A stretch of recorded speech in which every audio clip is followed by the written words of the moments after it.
Hello and welcome to Notebook IS. Today is 29th August. My name is Mansi and we are here to discuss some current news from the Hindu. Start करते हैं अपना आज का discussion. उसके पहले एक coat देखते हैं. किसी भी व्यक्ति को तब तक पराजित नहीं किया जा सकता तब तक वो खुद से ना हार मान जाता है. ठीक है, किसी भी इंसान को जब तक हम तब तक पराजित नहीं किया जा सकता, तब तक हराया नहीं जा सकता जब तक वो खुद हार नहीं मान जाता और वो अपने से हार नहीं जाता तब तक जो है वो हार नहीं मानता अपने से. ठीक है, आगे बढ़ते हैं. आज के टॉपिक डिस्कशन देख लेते हैं कि आज हम क्या डिस्कशन करेंगे. फर्स्ट टॉपिक है हमारा governor sends 11 bills seeks clarification from Siddaramaiah government. ठीक है, अभी सिद्धार्थ महा गवर्नमेंट, ठीक है, उनका गवर्नमेंट जो उनके गवर्नर है स्टेट के, उन्होंने 11 बिल्स को जो है 11 बिल्स जो है उन्हें वापस कर दिया है. लाइक उनको गवर्नर के पास अप्रूवल के लिए आते हैं बिल्स, तो उन्होंने जो है वो लौटा दिया है और उसमें रिफॉर्म्स चेंजेस लाने के लिए और क्लैरिफिकेशन लाने के लिए. ठीक है, नेक्स्ट आर्टिकल देखते हैं. ये डिटेल में आर्टिकल पढ़ेंगे हम, क्या पूरा प्रोसीजर होता है, बिल कैसे पास होता है. ठीक है, गवर्नर के पास कौन से स्टेज पे आता है वो आगे पढ़ेंगे.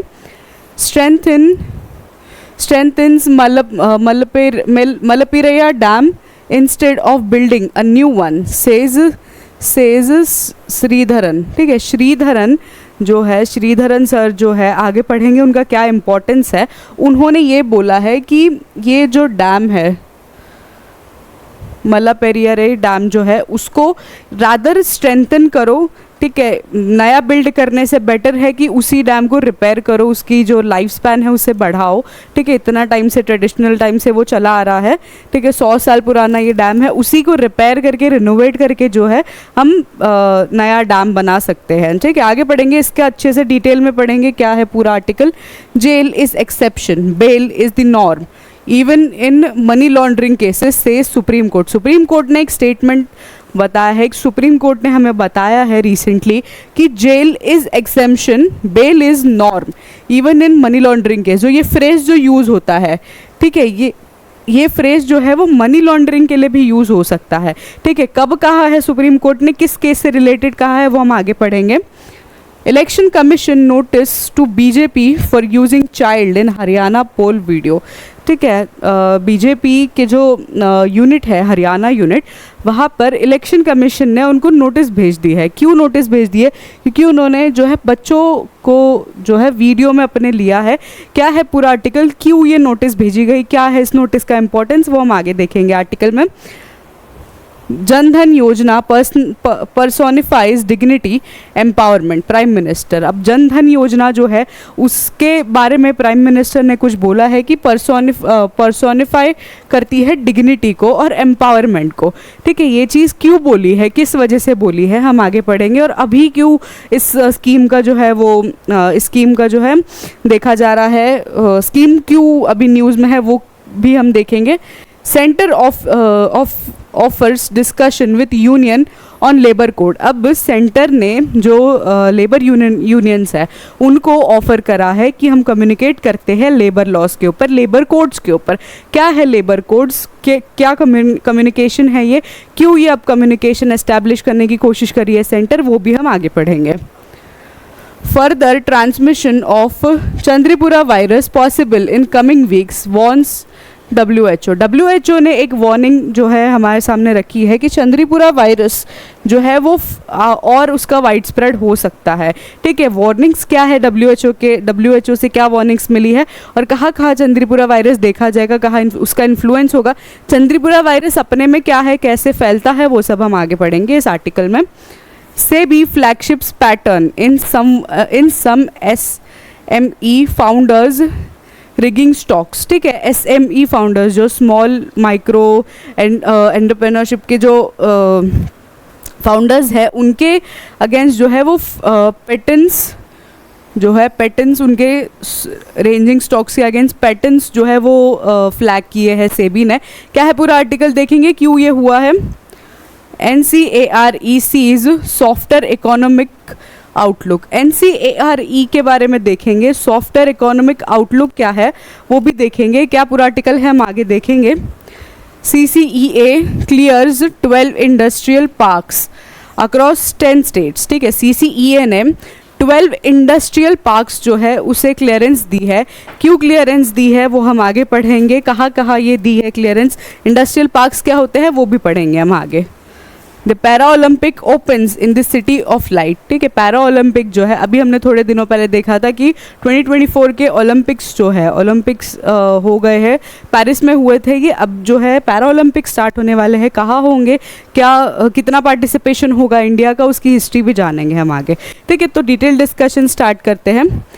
उससे पहले क्वेश्चंस देख लेते हैं, कल के जो क्वेश्चंस मैंने दिए थे आपको डिस्कस करते हैं उसके बारे में।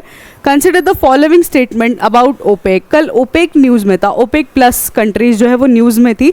ठीक है, वो क्यों न्यूज़ में थी आप पिछले के वीडियो में जाके देख सकते हैं। इंपॉर्टेंट है OPEC plus countries, OPEC countries भी इंपॉर्टेंट है, सारा डिस्कशन किया है। ठीक है, हम लोग ने सारा डिस्कशन किया है। ऑयल प्राइसेस के ऊपर बेसिकली कल न्यूज़ में थी ओपेक प्लस कंट्रीज। क्यों न्यूज़ में थी, ओपेक प्लस और ओपेक कंट्रीज़ में क्या डिफरेंस है ये भी आपको पता होना चाहिए, कब दोनों फॉर्म हुए थे ये भी पता होना चाहिए। कल के वीडियो में मैंने सब डिस्कस किया है, आप जाके देख सकते हैं। ठीक है, तो ओपेक के बारे में ये स्टेटमेंट दिए हुए हैं, हमें बताना है कौन से सही है स्टेटमेंट। ठीक है, देखते हैं स्टेटमेंट्स क्या है। OPEC plus includes both OPEC members and non OPEC oil product producing countries. Yes, this is correct. OPEC plus जो ओपेक प्लस कंट्रीज़ है, कल हमने ये डिस्कस किया है। ओपेक प्लस कंट्रीज़ में ओपेक कंट्रीज़ और non oil producing, non OPEC countries भी पार्टिसिपेट करती है, जो नॉन ऑयल प्रोड्यूसिंग कंट्रीज़ है। ओपेक कंट्रीज़ किसका ग्रुप माना जाता है, किन कंट्रीज़ का ग्रुप माना जाता है, जो ऑयल प्रोडक्शन जो है वो करते हैं उनका ग्रुप माना जाता है।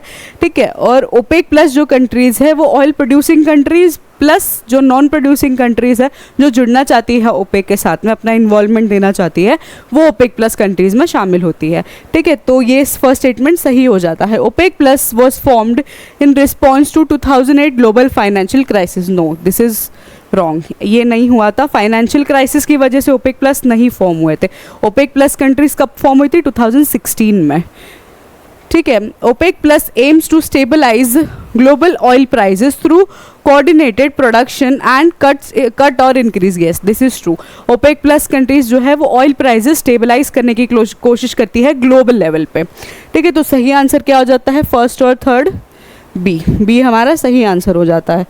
ठीक है, आगे बढ़ते हैं, नेक्स्ट क्वेश्चन देख लेते हैं। Which of the following statements regarding the passage of a bill in state legislative assembly is correct. ठीक है, पैसेज, एक बिल कैसे पास होता है, बिल एक्ट कैसे बनता है, लॉ कैसे बनता है। ठीक है, वो उसका प्रोसीजर कल हमने डिस्कस किया था, अब हम एक और बार आज डिस्कस करेंगे उसका, क्योंकि आज भी न्यूज़ में है वो।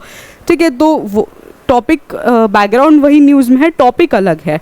ठीक है, तो वो डिस्कस करेंगे। और उसके बारे में, पैसेज के बारे में ये 4 सेंटेंस दिए हैं, इसमें से बताना है सही कौन सा स्टेटमेंट है। ठीक है, स्टेटमेंट देख लेते हैं। A bill requires the assent of governor before it can be introduced in the legislative assembly.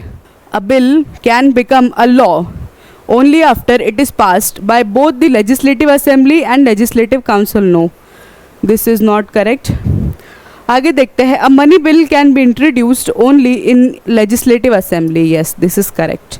Legislative assembly cannot amend a bill after it has been passed in legislative council. No, this is also wrong. ठीक है, ये इन तीनों में से ये statement सही है। ठीक है, मनी बिल जो है वो लेजिस्लेटिव असेंबली में इंट्रोड्यूस होता है। ठीक है, आगे बढ़ते हैं नेक्स्ट क्वेश्चन की तरफ। Which of the following statement is correct about central drug standards control organisation. ठीक है, CDSCO के बारे में न्यूज़ थी, कल हमने क्या पढ़ा था CDSCO के बारे में। ठीक है, आप पीछे जाके देख सकते हैं क्या न्यूज़ में था, क्या पढ़ा हमने, वो सारी चीज़ें। ठीक है, तो उसके रिलेटेड 4 सेंटेंसेस दिए हुए हैं हमें। ठीक है, हमें 3 सेंटेंसेस दिए हुए हैं, तो हमें बताना है CDSCO के लिए क्या कौन से करेक्ट है। ठीक है, आगे बढ़ते हैं, देखते हैं क्या है statement. CDSCO is national regulatory body for vaccines and medicine and medical devices in India. Yes, this is correct. कल क्यों न्यूज़ में था CDSCO?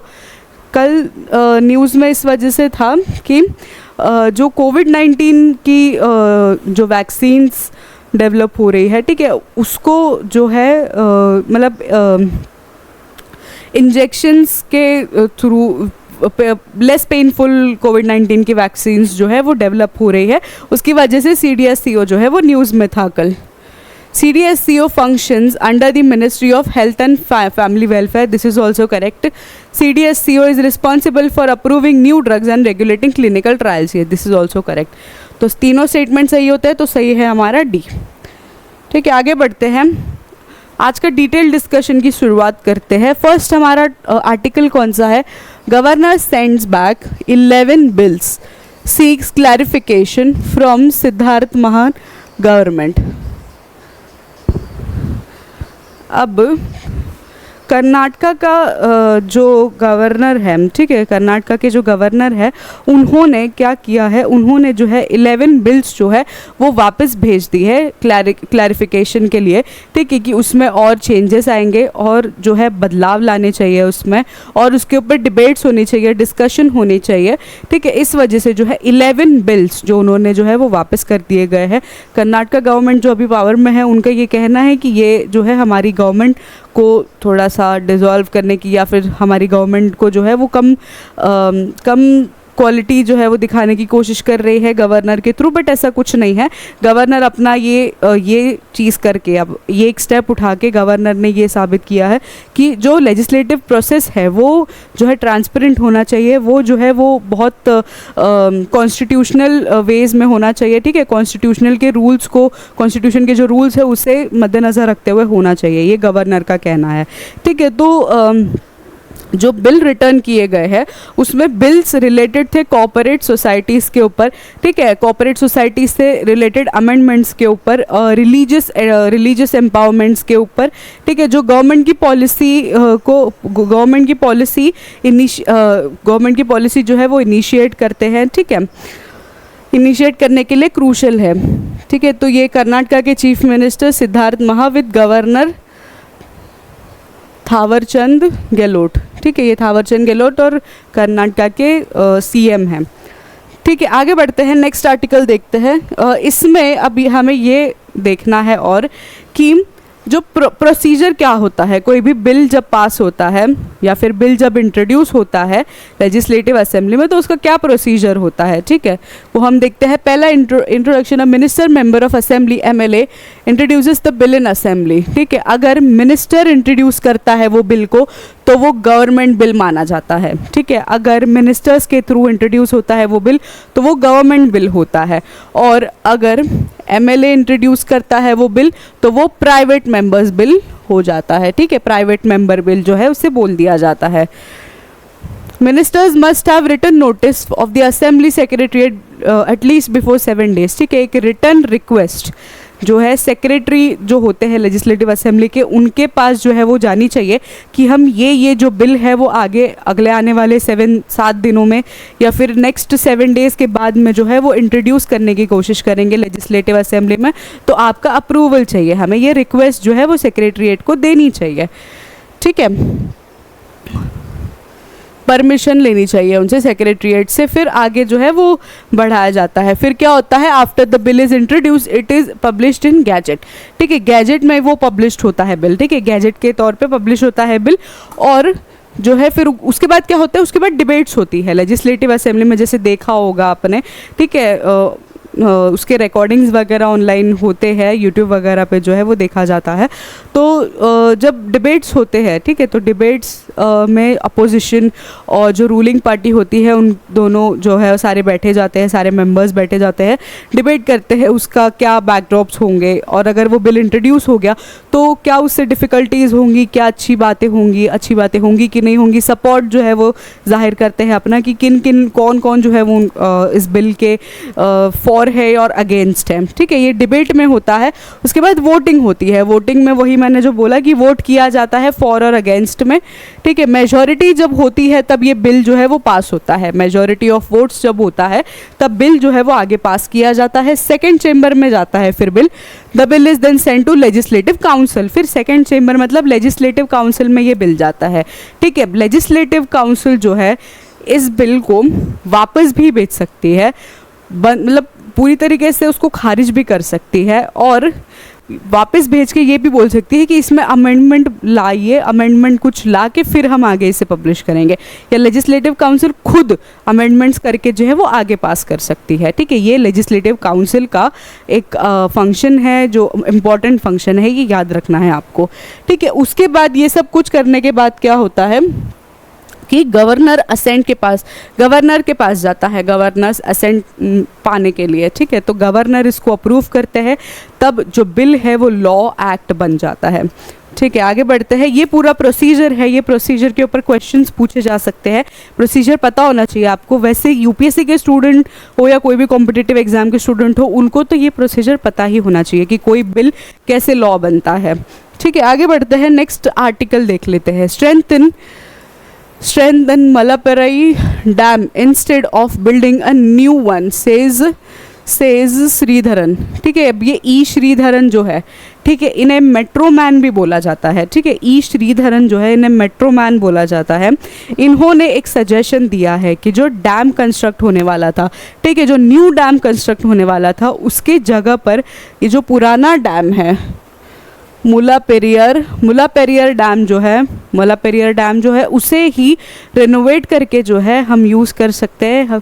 कम रिसोर्सेज लगेंगी, जो बजट एलोकेशन होगा वो भी कम होगा।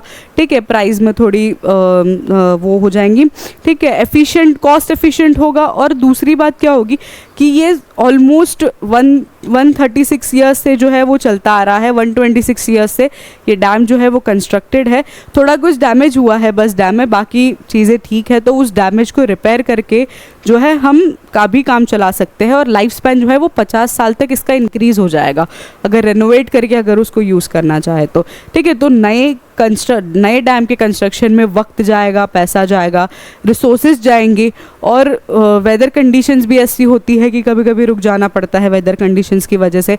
ठीक है, तो ये सारी चीज़ें अवॉइड करने के लिए अभी इन्होंने क्या सजेस्ट किया है कि अभी के लिए जो है इसे ही रिनोवेट कर देते हैं, 50 साल तक चलेगा, फिर उसके बाद में आगे देखेंगे क्या होता है। ठीक है, आगे बढ़ते हैं, नेक्स्ट आर्टिकल देखते हैं। Jail is exception, bail is norm even in money laundering cases, says supreme court. अब सुप्रीम कोर्ट ने वेडनेसडे को ये कहा है कि जो रीअफर्म किया जाता है, ठीक है, रीअफर्म क्या किया जाता है, bail is the rule and jail is exemption. ठीक है, ये रीअफर्म किया जाता है। ये सिर्फ बाकी क्राइम्स के लिए ही नहीं, मनी लॉन्ड्रिंग के लिए भी ये इम्पॉर्टेंट है। ठीक है, मनी लॉन्ड्रिंग के लिए भी कंसिडर होता है। किस एक्ट के तहत कंसिडर होता है? Prevention of money laundering act के तहत ये होता है कंसिडर कि इसे भी उसमें इस कैटेगरी में रखना चाहिए। ठीक है, ये डिसीजन कोर्ट में तब हाईलाइट हुआ जब झारखंड के जो सीएम हैं, उनके जो असिस्टेंट है प्रेम प्रकाश, प्रेम प्रकाश को जो है एक माइनिंग के केस में, इलीगल माइनिंग के केस में जो है वो अक्यूज माना गया था। ठीक है, उन पर एलिगेशंस लगाए गए थे इलीगल माइनिंग के। ठीक है, उन्हें जो है वो अभी बेल दे दी गई है। ठीक है, उस वक्त जब ये केस का डिस्कशन हो रहा था, तब सुप्रीम कोर्ट ने ये भी बोला है कि मनी लॉन्ड्रिंग को भी इस एग्जेम्पशन के अंदर आना चाहिए। जो फ्रेज बोला जाता है, bail is rule and jail is exemption. ठीक है, इसके अंडर मनी लॉन्ड्रिंग को भी आना चाहिए। ठीक है, ये इंपॉर्टेंट है, ये याद रखना है, ये आ सकता है क्वेश्चन। ठीक है, आगे बढ़ते हैं। अब ये जो सेक्शन है वो देख लेते हैं, मनी लॉन्ड्रिंग का जो एक्ट है, ठीक है, prevention of money laundering act, उसके बारे में थोड़ा सा देख लेते हैं क्या है। Application of legal principles, the supreme court emphasise that the liberty of an individual is rule and its deprivation must only occur through the procedure established by the law. ठीक है, जो उसका डिप्रिवेशन है वो प्रोसीजर जो है वो law के द्वारा ही एस्टैब्लिश होना चाहिए।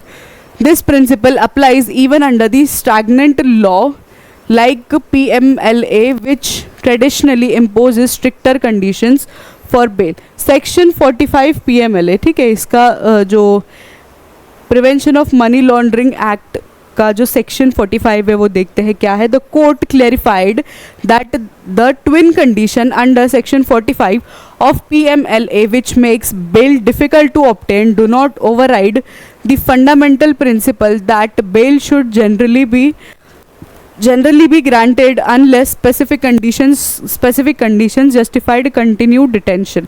ठीक है, सेक्शन 45 PMLA में क्या है, एक डिफ़िकल्टीज़ बहुत ज़्यादा पैदा हो जाती है सेक्शन 45 के तहत।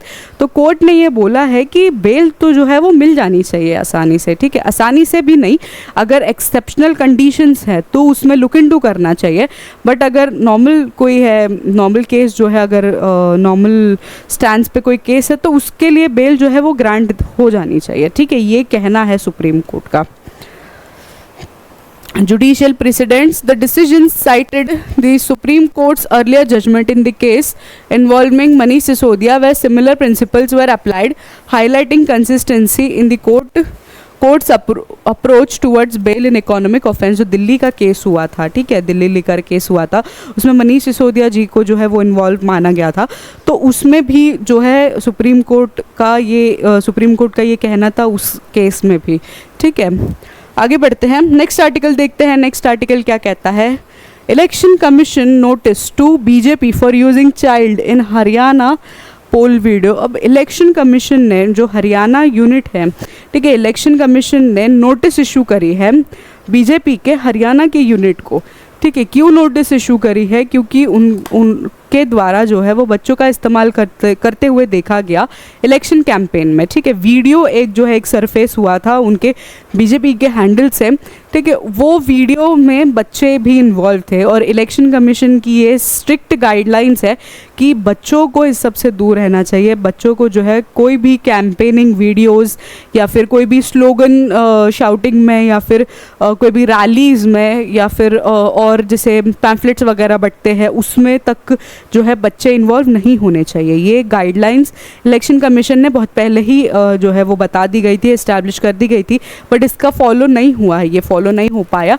इस वजह से हरियाणा यूनिट पे जो है वो इलेक्शन कमीशन ने नोटिस भेजी है। ठीक है, इस प्रोसीजर से जो है इलेक्शन कमीशन का जो है एक अच्छा रोल दिखाई देता है कि बहुत इलेक्शन का जो इलेक्टोरल प्रोसेस है उसे जो है वो काफ़ी ट्रांसपेरेंट रखा है। ठीक है, अच्छे से जो है वो सारी चीज़ें कंडक्ट कर रहे हैं और किसी को भी नहीं छोड़ रहे हैं। कोई भी, पहले कभी कभी बायसनेस दिख जाती है, ठीक है, बट अभी जो है वो बायसनेस नहीं दिख रही है। इलेक्शन कमीशन ने बहुत अपना चीज़ें जो है वो सॉर्ट करके बताया है कि ये नहीं हो सकता तो नहीं हो सकता। ठीक है, आगे बढ़ते हैं, नेक्स्ट आर्टिकल देखते हैं। जन धन योजना पर्सोनिफाइज डिग्निटी एम्पावरमेंट पीएम। अब पीएम नरेंद्र मोदी ने जन धन योजना, जिसे 10 साल कंप्लीट हो गए हैं, उसके बारे में ये कहा है कि ये पर्सोनिफाई करती है डिग्निटी को। ठीक है, डिग्निटी को पर्सोनिफाई करती है और एम्पावर करती है। तो उसके बारे में जान लेते हैं। Prime Minister Narendra Modi recently highlighted the significance of Pradhan Mantri Jan Dhan Yojana as it makes its 10th anniversary. ठीक है, 10th एनिवर्सरी जो है उन्होंने बनाई है इस स्कीम ने, प्रधानमंत्री जन धन योजना ने। तो स्कीम के बारे में थोड़ा सा जान लेते हैं, क्या है। Financial inclusion, the PMJDY is the world's largest financial inclusion initiative launched in 2014. It has connected over 53 crore people to formal banking system, particularly focusing on rural areas and marginalized communities। ठीक है, प्रधानमंत्री जन धन योजना ने जो है 2014 में launch हुई थी ये योजना। ये सबसे बड़ी अब तक की फाइनेंशियल जो मानी जाती है, फाइनेंशियल इनिशिएटिव मानी जाती है, इंक्लूजन इनिशिएटिव। ठीक है, अभी तक जो है वो 53 करोड़ पीपल को जो है वो फॉर्मल बैंकिंग सिस्टम में ये इंट्रोड्यूस कर चुकी है। ठीक है, तो ये बहुत एक सक्सेस माना जाता है इसका। एम्पावरमेंट एंड डिग्निटी, एम्पावरमेंट और डिग्निटी के बारे में क्या कहा है पीएम नरेंद्र मोदी ने, वो देखते हैं। The scheme has played a crucial role in empowering women with women holding 55.6% of the accounts। ठीक है, 55.6% जो है वो women होल्ड करते हैं अभी के accounts. It has also provided financial dignity to economically weaker sections, allowing them to access banking services that were previously unavailable।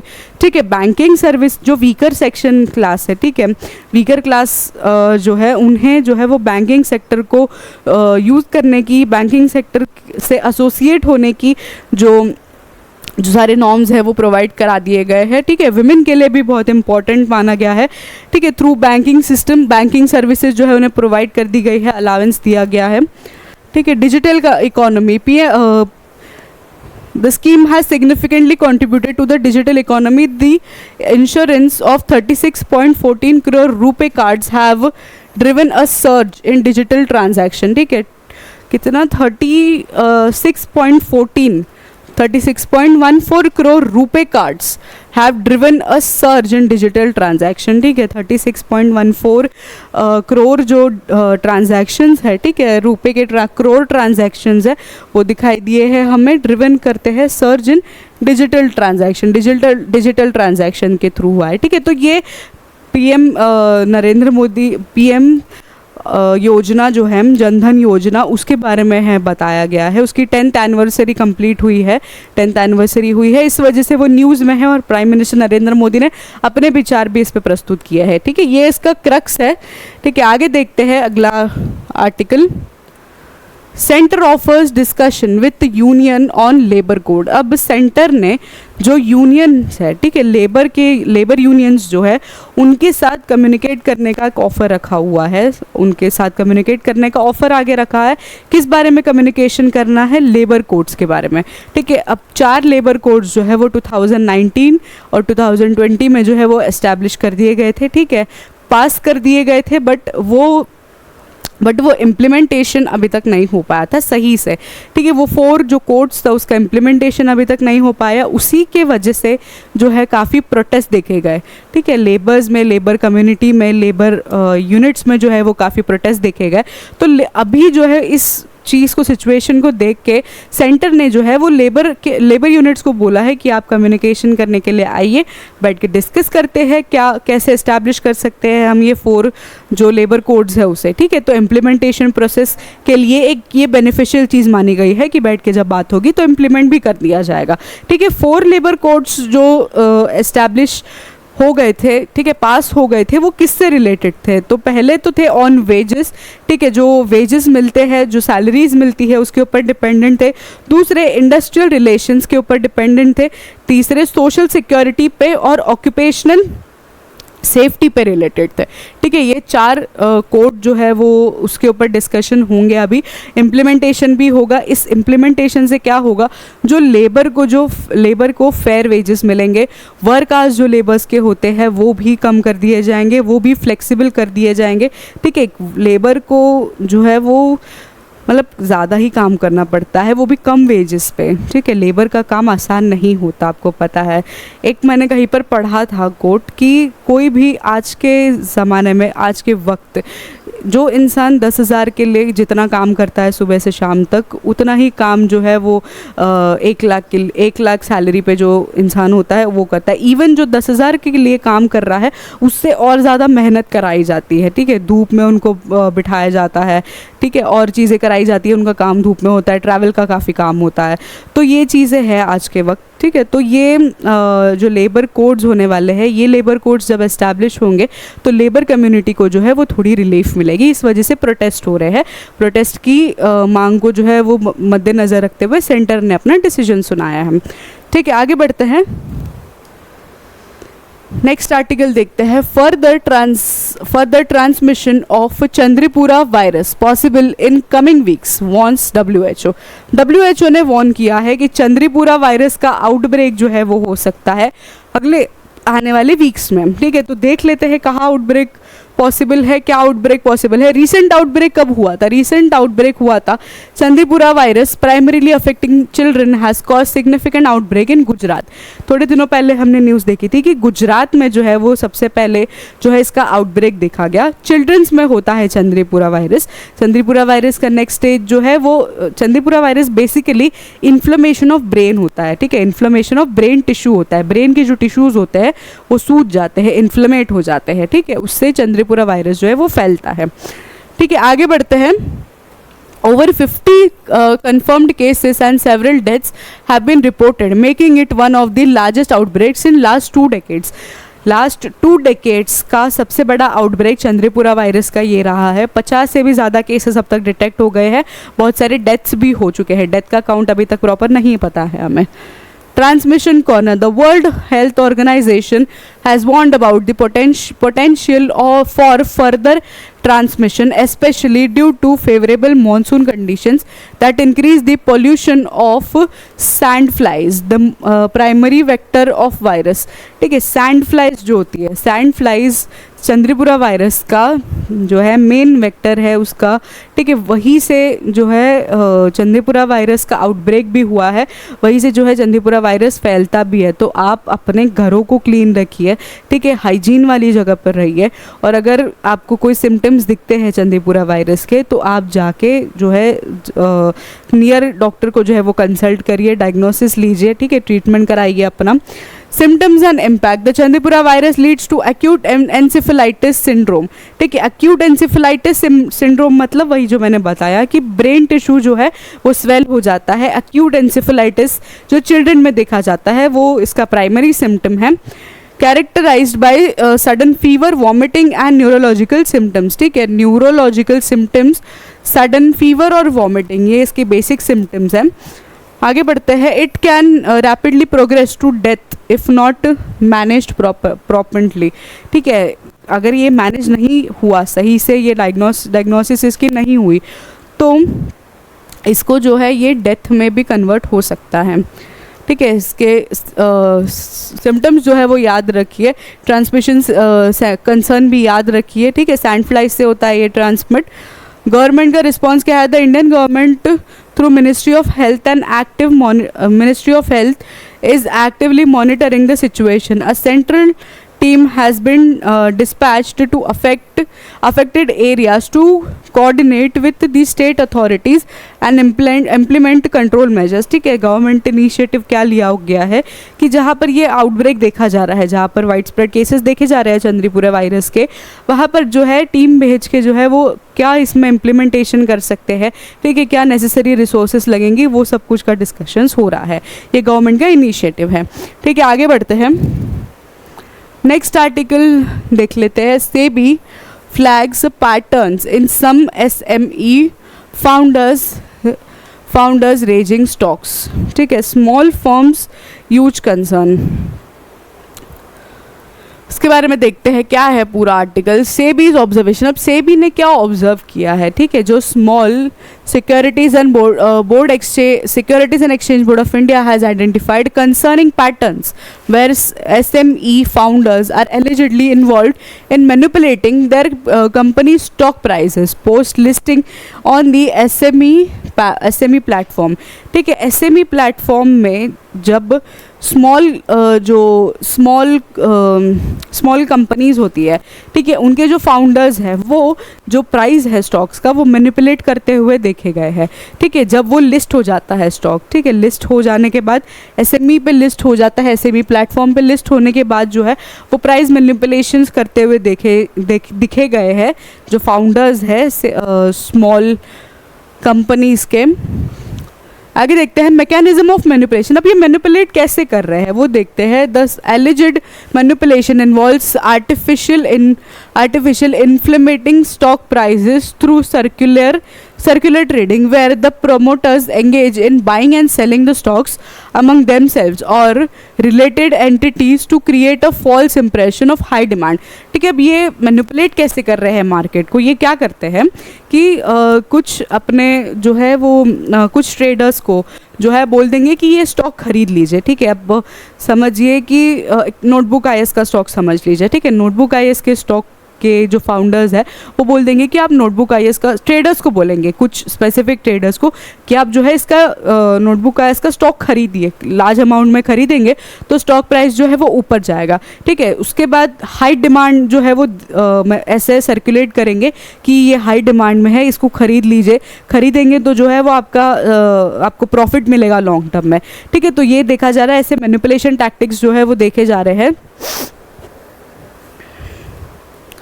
Regulatory response, impact on investors देखते हैं. This practice misleads retail investors, causing them to invest in over valued stocks which often leads to significant losses once artificial demand collapses.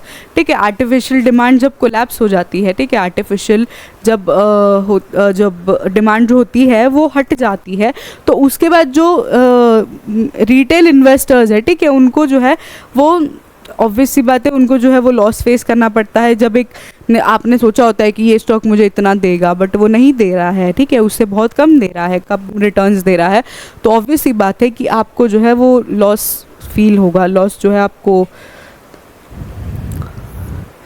ठीक है, आगे बढ़ते हैं. और ये stocks जो है वो ओवर प्राइस स्टॉक्स भी होते हैं. ओवर प्राइस स्टॉक्स में इन्वेस्ट करते हैं बिकॉज ये डिमांड में चल रहा है. ठीक है, कुछ ऐसे बोल देंगे, कुछ यूट्यूबर्स को बोल देंगे कि फ्लॉन्ट कर दो ये न्यूज़ कि ये उठा लीजिए ये स्टॉक, ये बहुत ज़्यादा जो है वो होगा. काफ़ी मैनिपुलेशन देखने मिलता है. ठीक है, कि यूट्यूबर्स को जो है वो बोल दिया जाता है पैसे देके कि आप ये स्टॉक जो है वो उठाने के लिए बोल दीजिए, फिर जो खरीदेंगे फिर वो हाई डिमांड में दिखेगा स्टॉक्स की जो वैल्यू है वो खरीद के जो है वो ज़्यादा बढ़ जाएगी. फिर उसके बाद जो है आर्टिफिशियल प्राइस होती है उसकी जो है वो डिमांड होती है वो कोलैप्स हो जाती है थोड़े टाइम बाद. Regulatory response, SEBI has issued warnings and likely to tighten regulation to prevent such practices. ठीक है, सेबी ने जो है वो वार्निंग्स इशू कर दी है और सेबी ने जो है वो वार्निंग्स इशू कर दी है. ठीक है, और रेगुलेशंस भी इशू कर दिए हैं इस प्रैक्टिस को जो है वो प्रिवेंट करने के लिए. ठीक है, आगे बढ़ते हैं, नेक्स्ट आर्टिकल देख लेते हैं.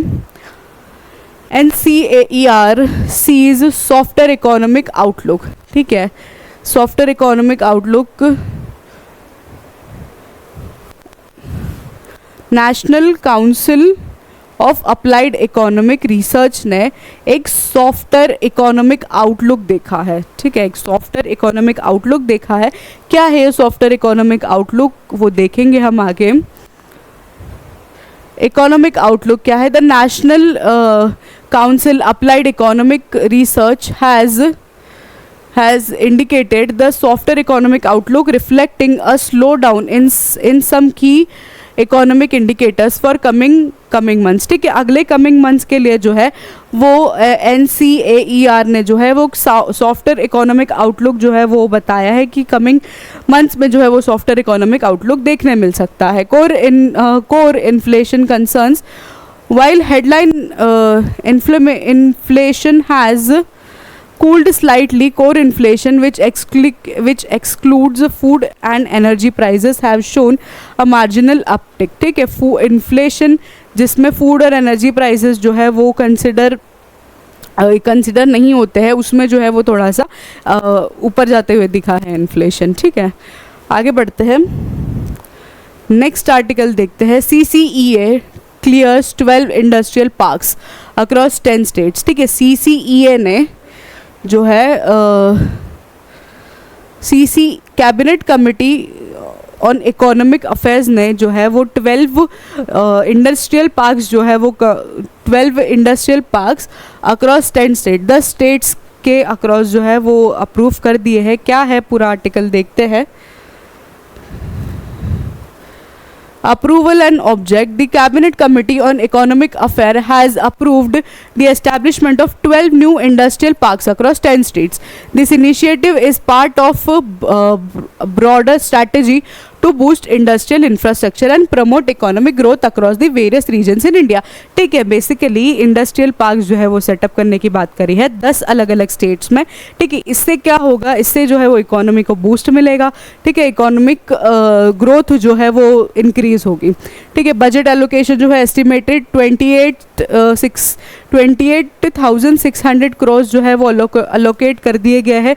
Geographical spread, the industrial park will be spread across key states ensuring balancing regional development. Regional development को मद्देनजर रखते हुए जो है वो स्टेट्स में ये एस्टैब्लिश होंगे.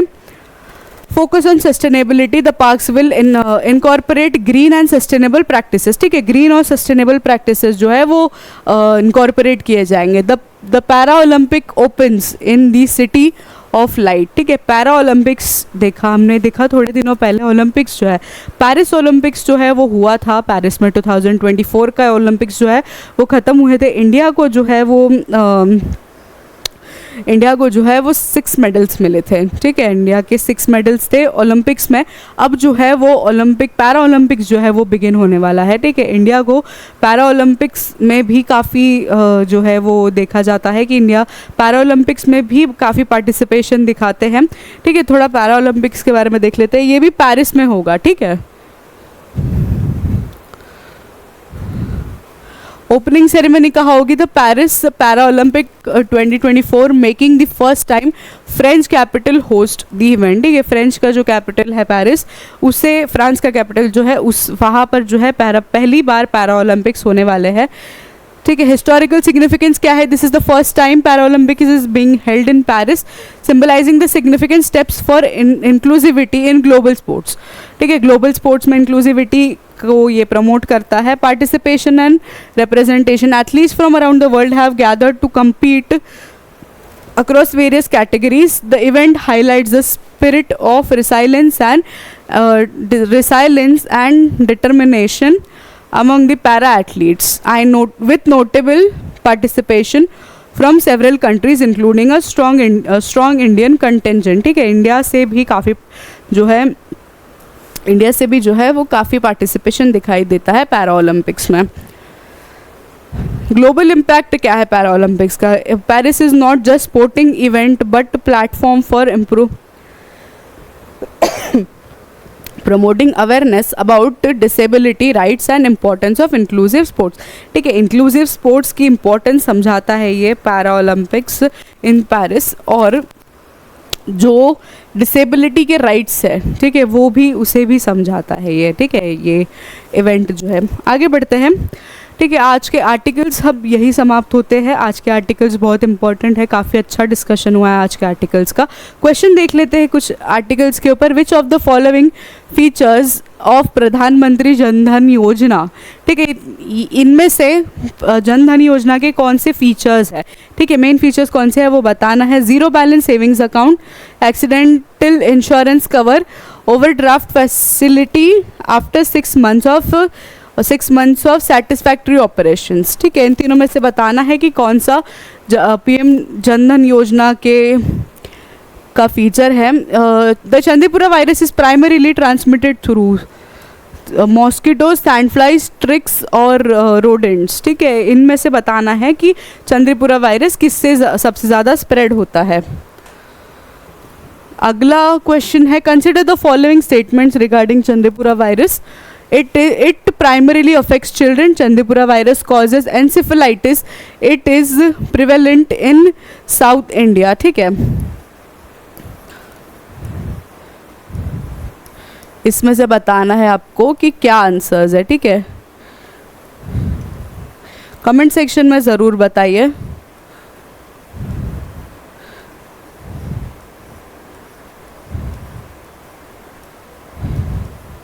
इसमें से बताना है आपको कि इन तीनों में से कौन सा सही है चंद्रपुरा वायरस के बारे में, ठीक है। आगे बढ़ते हैं।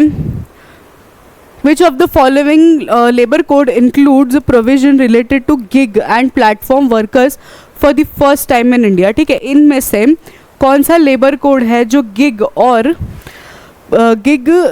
एंड प्लेटफॉर्म प्रोविजन के बारे में बताता है लेबर सेक्शन के लिए, ठीक है। इसमें से कौन सा है देखना, आप इसमें से कौन सा है वो आप कमेंट सेक्शन में बताइए। Code on wages, industrial relation code, occupational safety health and working condition code, social security code, इनमें से कौन सा कोड है जो बताता है गिग और प्लेटफॉर्म वर्कर्स के बारे में, ठीक है। आज के क्वेश्चंस बस इतना ही रहे, ठीक है। आर्टिकल आज के जो है वो अच्छे से पढ़ लीजिए, इंपॉर्टेंट आर्टिकल थे, ठीक है। काफ़ी डिटेल डिस्कशन हुआ है आज आर्टिकल का।